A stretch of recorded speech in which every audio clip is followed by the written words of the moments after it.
بسم الله الرحمن الرحيم. الحمد لله رب العالمين، والصلاة والسلام على رسول الله وآله وصحبه ومن والاه، ثم أما بعد. سنتحدث إن شاء الله عز وجل في هذا المقطع الجديد عن بعض فضائل مجالس حلق الذكر. يقول النبي صلى الله عليه وسلم في الحديث الصحيح في شطر منه: وما اجتمع قوم في بيت من بيوت الله يتلون كتاب الله ويتدارسونه فيما بينهم إلا نزلت عليهم السكينة وغشيتهم الرحمة وحفتهم الملائكة وذكرهم الله في من عنده. نبينا صلى الله عليه وسلم ذكر في هذا الحديث 4 بشارات لفضل مجالس حلق الذكر، أي القوم الذين يجلسون ولا يجلسهم إلا ذكر الله عز وجل، يعني ما كيجلسوا غير باش يذكروا الله تبارك وتعالى. أعطاهم وبشرهم النبي صلى الله عليه وسلم ب4 بشارات.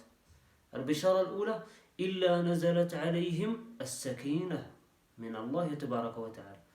السكينة والهدوء والوقار تنزل عليهم عند سماعهم وعند ذكرهم لله عز وجل. قال: وغشيتهم الرحمة، تغشاهم رحمة الله، يعني تملأ عليهم مجلسهم، تغشاهم الرحمة، رحمة الله عز وجل. وهذه الغاية الغاية الكبرى أن يرحمنا ربنا سبحانه وتعالى. والبشارة الثالثة: قال: وحفتهم الملائكة، أطهر خلق الله عز وجل وأشرفه يحف يجلس مع الذين يذكرون الله. وأغلاها: وذكرهم الله في من عنده. ربك عز وجل يذكرك باسمك: فلان ابن فلان، فلانة بنت فلان. يذكرك ربنا سبحانه وتعالى باسمك في ملأ هو أفضل من ملائك، يذكرك في ملأ الملائكة الأطهار الأبرار، يعني هذه من بين فضائلها. ولو لم تكن لفضائل مجالس حلق الذكر إلا هذه، إلا أن يذكرهم الله عز وجل لكفته، وغير هذا كثير.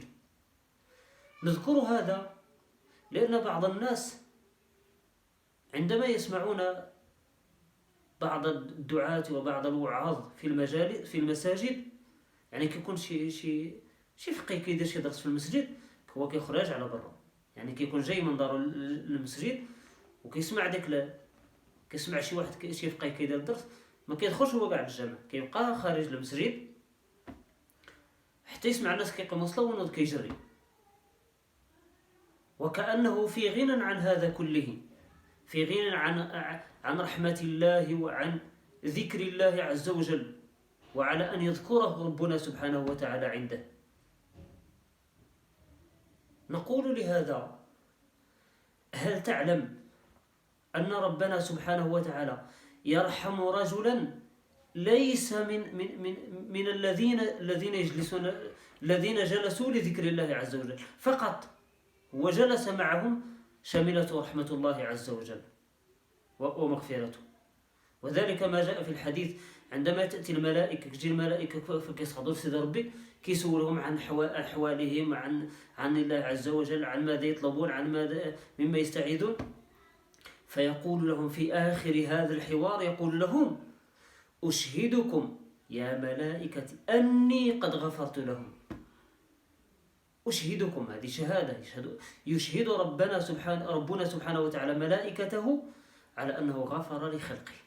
فكيقول له ملك من واحد من الملائكة: يا ربي إن فيهم فلان ليس منهم، هو ماشي معهم كاع، وغير جاء شاف شي حد كيقلب عليه، لقاه تما جالس، قال راه نتسنى حتى يخرجوا نمشي معاه، ولا المهم بغى شي غرض. هادشي لا هو ما عنده علاقة كاع بداك المجلس. يقول الله عز وجل: الرحيم الرحمن الغفار وله قد غفرت.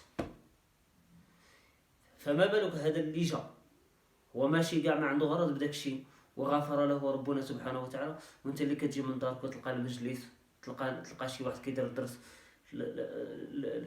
الذين يعني لأناس نزلت عليهم السكينة وغشيتهم الرحمة وحفتهم الملائكة وذكرهم الله في من عنده، وكتهرب انت لبرا وكتخلي هذا الشيء كامل.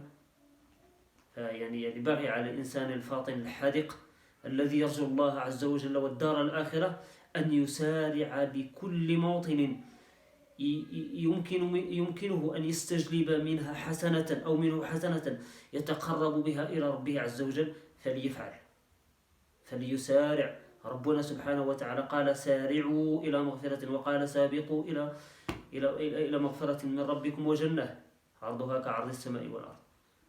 نسأل الله سبحانه وتعالى أن يوفقنا لمثل هذه المجالس، وأن يرحمنا، وأن يجعلنا من الذين يذكرونه ويذكرهم في كل وقت وحين.